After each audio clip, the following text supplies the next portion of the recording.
folks, Brad Martin here. Joined by And today we're doing something a little bit different. We don't have our metal detectors, so there's no metal detecting in this video. And we're not on our four-wheeler today because we are headed up to the Glastenbury ghost town, smack in the middle of the Bennington Triangle, as they call it around here. It's a national forest, so there's no detecting in national forest, and there's no four-wheeling allowed on this trail at least.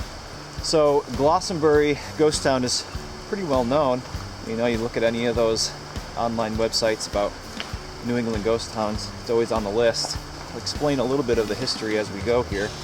So we're gonna continue walking along this trail, which actually used to be a railroad, and see you along the way. So we were just walking along. What'd you just get there, Eddie? What'd you find? Railroad tie. It's pretty cool. We find those every once in a while. They're just laying here. And we also find a ton of this black slag, I believe it is. It's like a glass. Let's see if I can find a piece here. And they use this, I believe, as ballast for the railroad ties, or the railroad, ties, right? The wooden things are called ties. And from what I understand, that's left over from the iron making process. It's pretty cool.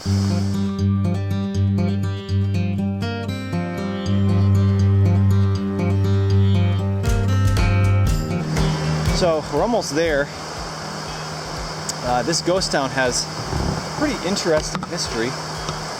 It was a charcoal community, really. The whole community worked and lived around the charcoal business. They logged the trees that were up in here and cooked them in these giant kilns and shipped them out on the rail line most of the 1800s. Towards the end of the 1800s, they actually clear-cut the mountain so there weren't any trees left, and there was no more charcoal to be made. So everybody left, and it was left for a few years. I think it was 1898. Somebody down in Bennington got the bright idea to put a whole bunch of money into these buildings up here and make it into kind of a tourist attraction, kind of like a summer getaway for rich folks. And they made like the general store into a casino, and the lodging for all the workers and families into a hotel, and beefed up the rail tracks so that a trolley could come up in here. And they had it open and running for one season. And then I've said it in numerous videos of mine that our little streams, they don't look like much now, but when it rains, this little river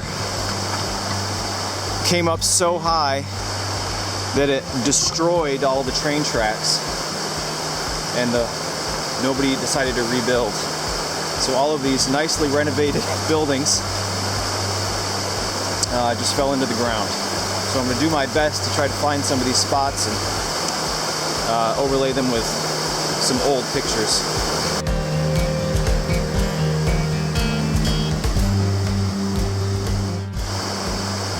Alright, well, we've finally arrived to kind of the first part of the town here, what's called the Forks. It's essentially where two rivers converge here, but from what I understand, this was a swimming hole, and they would actually stock this river. They'd catch trout out of here, and I wonder if we can see anything just on the shore here. Well, actually, right off the bat, there's a brick. There's another one.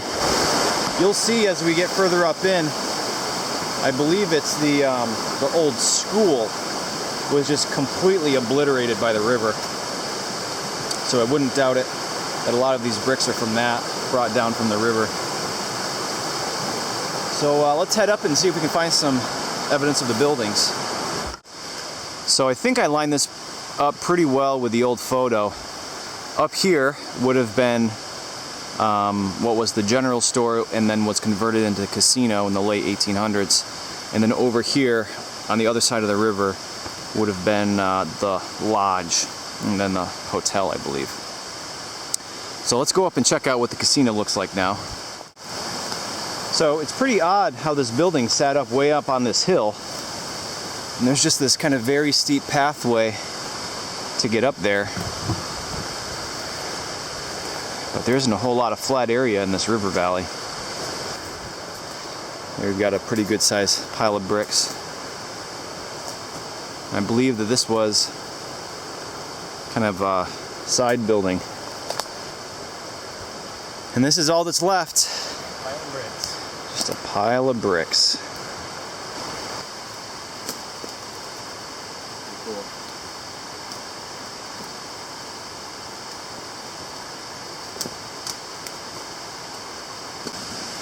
So we've moved up the river a ways. We're in the area now that had the schoolhouse and the actual sawmill. And it's been overtaken here by the river. The river split 3 or 4 times here, and they're just kind of like a spider web covering this whole area. So I believe that the school is in between one of these branches here. It's hard to make out, but there's a stone wall here. There's kind of a little hole right here. And there's not much left. It's beautiful though.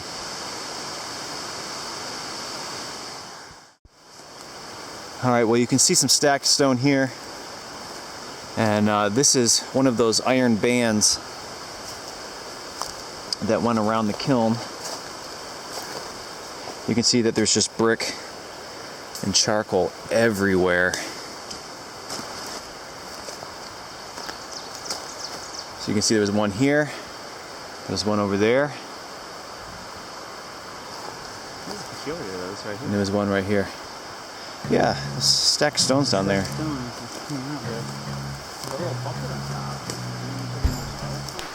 Oh, maybe. It's pretty cool. Alright, so now we've left the ghost town, Glastenbury ghost town, and we're headed up to the summit.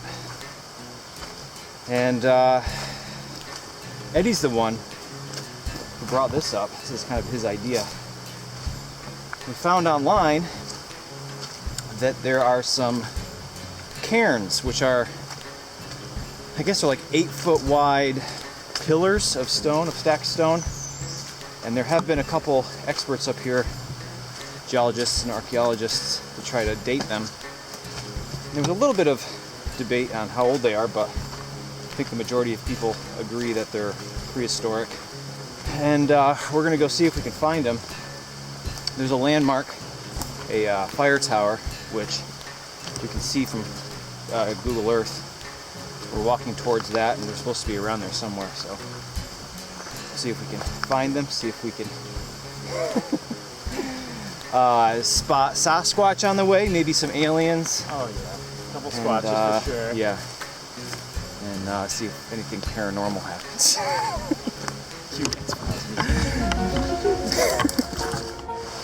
So there's many aspects to the so-called Bennington Triangle that are unrelated to the 2 ghost towns that are on the mountain. They say that the natives didn't hunt on the mountain, I think it was, because they thought that there was a bad presence up here. There's actually real accounts of the mid-1800s of covered wagons being attacked by large, hairy, man-like creatures, which is pretty amazing. And when I was in high school, myself and a group of friends heard that, and we thought that would be the ideal place to go camping. And one very cliche, stormy night, we were actually camping on top of the mountain, and it wasn't raining on top of the mountain, but as I drove down to pick up a friend, it started raining. And man, I tell you, I was driving down that dirt road, and I saw 8.5-foot tall, Eddie's smiling because he's heard this story before. Sasquatch. An 8-foot tall, brown, shiny because of the rain, hairy thing. And I stopped the truck, I had a little 410 shotgun with me, as if I was going to kill Sasquatch with a 410 bird shot. And if the story ended right there, I would, to this day, 100% believe in Bigfoot on Glastenbury Mountain. But I continued around the corner of the dirt road, and what it ended up being was the backside of a bull moose. All I saw was its back leg and its back haunches, and I thought for sure that thing was Bigfoot. But it was a moose, which is actually just as scary, but it just kind of moseyed along and disappeared into the woods. So that's my Bigfoot story. But along with the Bigfoot that are supposedly on the mountain, there's actually several disappearances of people up in here. Disappearances, people just vanished out of sight, and then there were some murders up here too. It's a big mountain, and there aren't more than just a couple trails up here, so people are, I don't know. Could be supernatural, I suppose, or could be people falling down wells, or just not knowing how to survive in the woods, I guess. All right, we're getting higher up the mountain, and the trail is starting to lose some of its width here. Man, those stinging nettle bushes have got both Eddie and I pretty badly. Shorts were a bad choice. They were. Well, you can clearly see that this stretch of the long trail, the Appalachian Trail, has not been maintained in a very long time, judging by the trees growing in the middle of the trail. They moved this leg somewhere else. But this is the most direct route to the Cairns, so this is the one we're taking. Hopefully we don't lose the trail. Alright, well, we've officially lost the trail really bad. We haven't been walking on a trail for quite a ways, but preloaded satellite image of my phone. So we're walking in the right direction, we're bushwhacking instead of walking a nice trail. So hopefully we'll find one, and we're not going to bushwhack the whole way, but we'll see. So we've been just bushwhacking for, I don't know, an hour, and I just kind of peeked through. You see that? That's a sign. What does it say? Ugh. Oh my God, the trail! Oh, come on, a trail?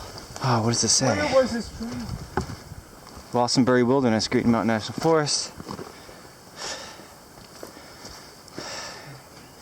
Here we are. This is the forks here. So we just doesn't even show our trail that we walked on. Pretty crazy. Hang gliders. Closed in motor vehicles, motorized equipment, hang gliders. Gliders. It's funny because I actually mentioned earlier, should have brought a hang glider to jump off the mountain. All right, so it's going to be easy walking now to the fire tower, hopefully. All right, we're actually on the Appalachian Trail now. We intersected, and we are minutes away from the fire tower, finally. We've been walking for, I don't know, 3 hours maybe? We're here. Do you see it? I do. Oh, there it is. Oh my goodness, that's 10 times sketchier than I visioned in my head.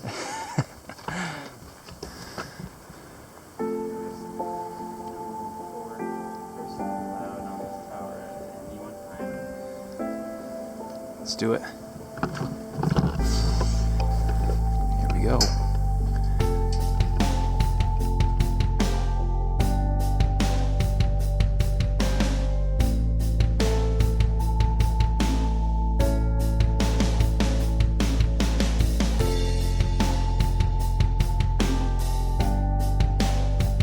I can feel myself gripping the rails a little harder. Making it up into this little building here. Oh my God. Dude.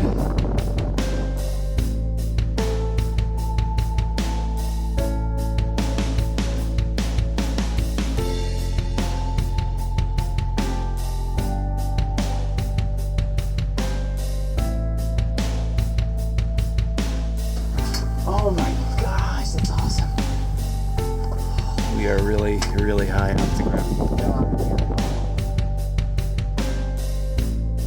All right, we're gonna head back down and see if we can't find these cans.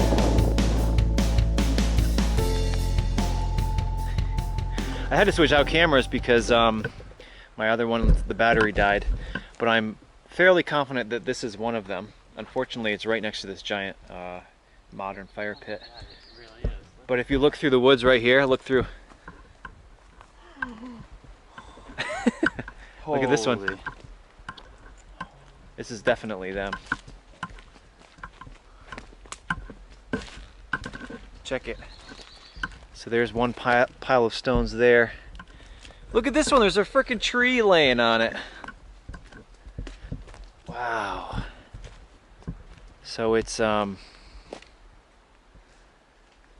circular.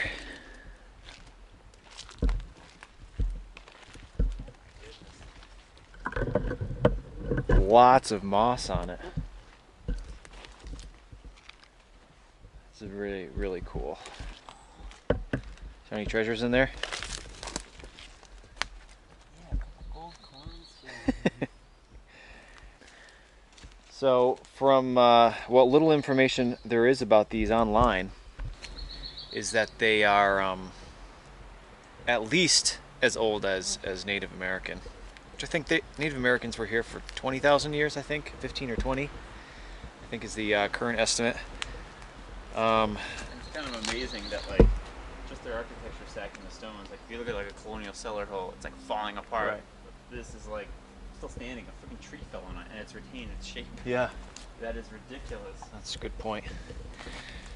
Yeah, there was no colonial activity up here. We walked for, I don't know, 2 or 3 hours, and we didn't see any stone walls or any remains of any cellars or anything since the ghost town, obviously.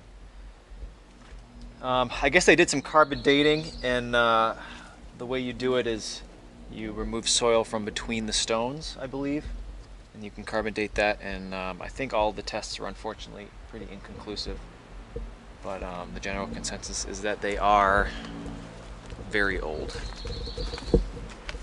And for unknown purposes, I guess. They don't know why they're here. The local myth, at least, is that the natives didn't come up on the mountain for whatever reason.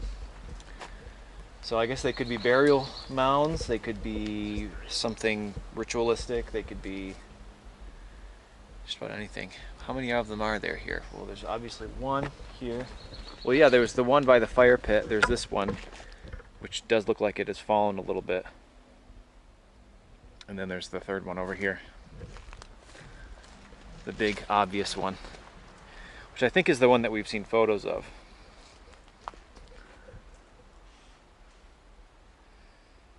Pretty awesome. Yeah, definitely one. Oh yeah. Yep, there's another one, number 4. I mean, we see stone stuff all the time, metal detecting. But to know that, like, you know, Native Americans thousands of years ago, like, just, Yeah. that's so crazy. It's a shame it's just sitting up here open for hikers to take apart, make fire pits, and, you know, like, they don't really appreciate it. God, I hope they didn't take one apart to make that fire pit. How much stones around here besides these? So, that was a long hike, but these cairns are pretty sweet. Definitely worth it. Fire tower was really sweet. Fire tower was sweet. Bugs, not so much. Ghost town, Meh. it's pretty sweet. It's alright. I've seen better. No, you haven't. So if you want to do any research, or if you want to know more about any of these spots, all you have to type in Glastenbury Ghost Town or Glastenbury Cairns, and there's lots of information on the ghost town. Not so much on the cairns, just a couple websites talking about them, the people that have done work up here, investigating them. All right, well, we're gonna head home now. It's gonna take us several hours to get there because most of the way there's no trail. So I hope that was enjoyable. Thanks for watching. See you next time. Say goodbye, Eddie.